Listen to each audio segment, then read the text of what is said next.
This is yet another shovelful of dirt to just go ahead and throw on the coffin that is Star Wars. Like, I don't think that there's another high-profile franchise that hates itself as much as this once venerated property. Remember, guys, it wasn't that long ago, prior to Disney's acquisition, that this was the most successful, this was the most lauded cinematic franchise, not just of the 80s, not just of the 90s, but of all time. Okay, when it came to popularity, when it came to infamous movies, like it was Star Wars. That was the comparison to draw because it was just that big. And now, in order for it to trend, in order for anybody to talk about it, it has to be in such a negative light. You would have to think your standard Tesla is getting treated better.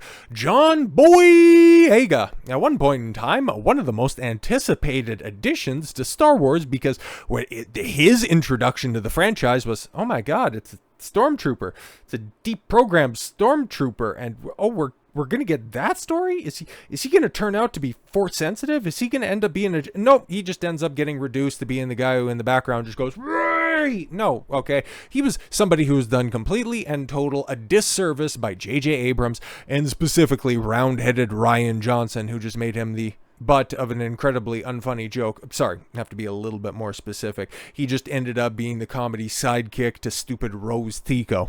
And here's the thing, man, nothing wrong with Kelly Marie Tran, nothing wrong with John Boyega, well, maybe at the end of this narcissistic screed, but Star Wars fans, those toxic fans, we have problems with your characters, okay? Mostly because it's a grave disservice that was done to the actors, because there was so much potential that is there, but you just ended up fumbling it because you're completely and totally incapable of telling compelling stories, which now, John, now we know that you probably haven't got a lot of work, okay? And you thought that by signing on to Star Wars, you would go ahead and have the opportunity to just print money in perpetuity, but because the sequel trilogy was what the sequel trilogy was, you just ended up with a big old albatross on your resume, as opposed to something that could be pointed to as going, hey, I was a part of a huge franchise. I was a part of a movie that made, excuse me, $2 billion, and another one that made 1.7, and another one that made $1 billion. Okay, and no, it's not. I'm not talking about like episodes 9, 8, and 7. It was actually the other way. But hey, don't worry about it. I was a part of $3 billion movies.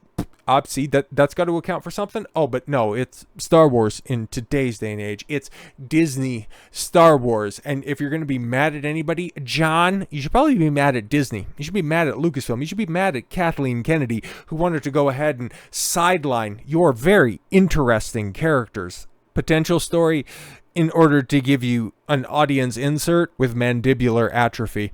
John Boyega says Star Wars is so white that a black person existing in it is a big deal. Toxic fans are okay with us playing the friend, but we can't touch their heroes. Everybody was waiting for you, okay? Everybody wanted Finn to be more than he was, but the people writing this stuff are idiots, okay? So yeah, we're still mad at them. And now, if you're gonna go ahead and call us toxic, let's go ahead and be mad at you. That's fine, man. If you're feeling left out all this time, like, we can go ahead and include you in people that are, just attacking the fans instead of attacking the creatives that did you a disservice, okay? Like, if you're feeling left out all this time, that's fine. Okay, we can throw you in that group. But John Boyega called out Star Wars for being so white during an interview as part of the new Apple TV Plus original documentary, #1 on the call sheet, Black Leading Men in Hollywood. Boyega debuted as Finn in Star Wars: Force Awakens and reprised the character, yes, in The Last Jedi and Rise of Skywalker. His role in the sequel trilogy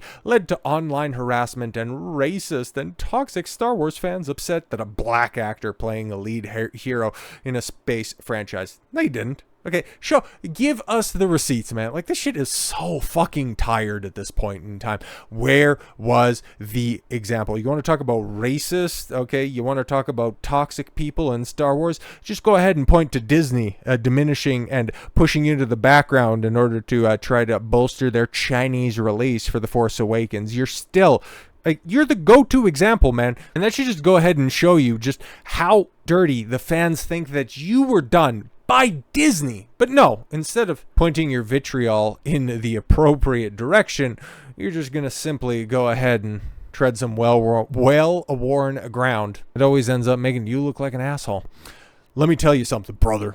Star Wars always had the vibe of being in the most whitest elite space. See, it always had the vibe. It's like you never have to quantify any of this stuff. That's why I get so pissed off whenever I see anybody says, "Oh, I feel like," or "It's got the vibe of," because you can't quantify that. It's like, oh, you can't diminish somebody's feelings on something. So these are just weasel words that come out when somebody just lacks evidence, but they got something that they want to say. Okay, it's just my truth.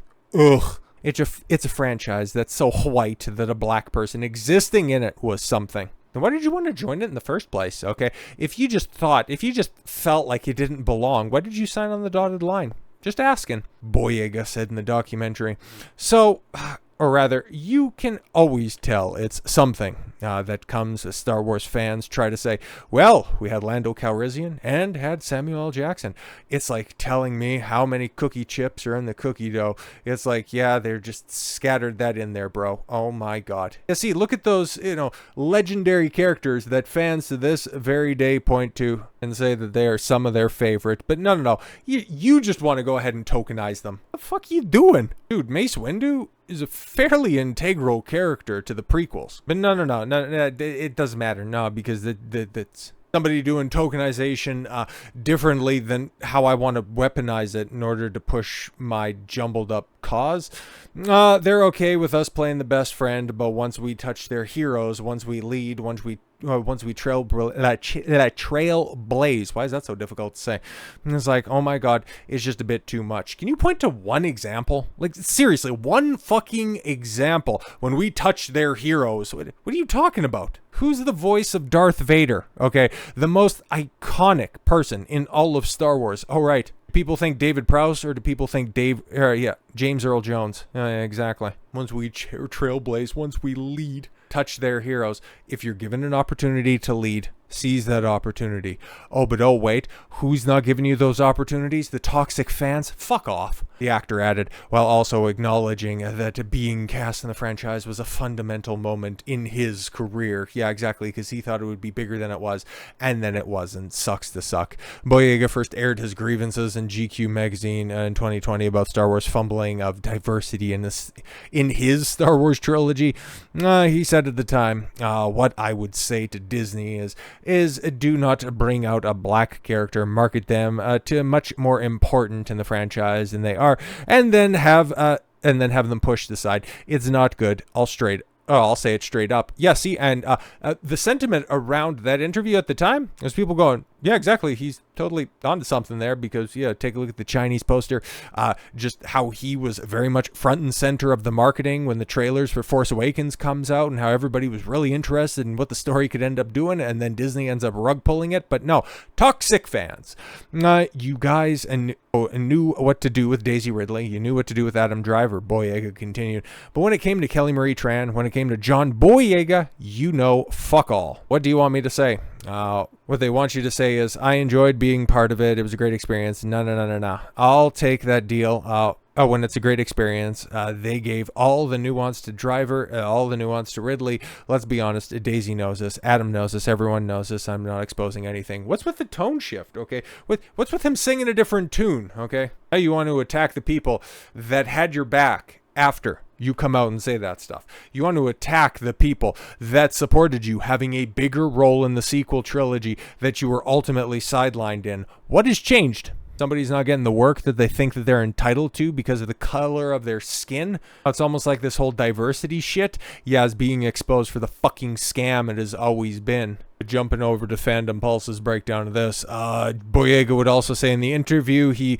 we waited months for that, when that big call came in, that call that all those stars talk about, the change of their life and stuff, and it's like, that's it. That's the call. It's such an attack on reality. Those comments came less than 2 years after he indicated he was open to returning to Star Wars. Oh yeah, because back in 2020, he was all guns blazing against Disney and Lucasfilm, and then, for Tech Radar in 2023, I'm open to all characters and scripts that are enjoyable, have a great cast attached, and a terrific director. So yeah, I'm open to all the opportunities. And I thought we were talking about it last year, how he was somewhat potentially potentially attached to that sequel Rey movie that may or may not be in development. I'd imagine in a couple of weeks' time at Star Wars Celebration, we'll get a little bit more insight as to what the future of it is, if they directly address it or if they don't acknowledge it at all. That's some news either way. But yeah, the future of Finn, like, he's very much out there. Okay, you could theoretically be active if the Rey movie is set 10, 15 years later. Like, he should very much be a part of that,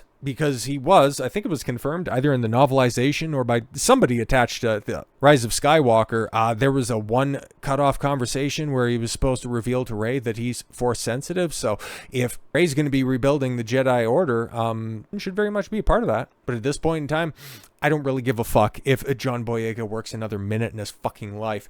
In the past, Boyega has criticized Star Wars franchise. Back in 2021, while doing a Q&A for his TV miniseries, Small Axe, he compared working on Star Wars to a luxury jail. Oh wow, he didn't go as far as to say they at least gave us gold-plated handcuffs. Being in a big franchise, it's kind of like a luxury jail sometimes for an actor when you want to do something else. Because remember, in a franchise, you're working on one character for many years, which can starve your other muscles, he elaborated. In September of 2020, he criticized Disney appropriately, but now he's just doing that same standard out-of-touch black actor routine. But very interesting, right? Okay, because he ends up responding to this post right here that really did Finn dirty. He was the most interesting backstory of all the new characters, and they decided to push him to the side instead. It sucks. Now, this is back November 13th, 2019, even before Rise of Skywalker came out. Okay, and then John Boyega responds to that. I really didn't know many fans felt that way. You fucking idiot. For 6 years, you have known this is the case. You have known that people have had your back. And what have you decided to do? Shit on all of the people that are potentially supportive of your character and your story in the grander scape of Star Wars. But what do you do in return? You decide to just double down a la Amanda Stenberg, Moses Ingram, Kathleen Kennedy, and the rest of those talentless hacks, because you think that you can go ahead and shame people into the cinema to see you continue your story. You can go to hell alongside the rest of Star Wars. It's going to be a rough period for this once great franchise. But hey, Andor might be good. So with all that said, thank you all very much for the gift of your time. I've been Don Consuelo. I want you to follow your gut and get after it. Take care, everyone.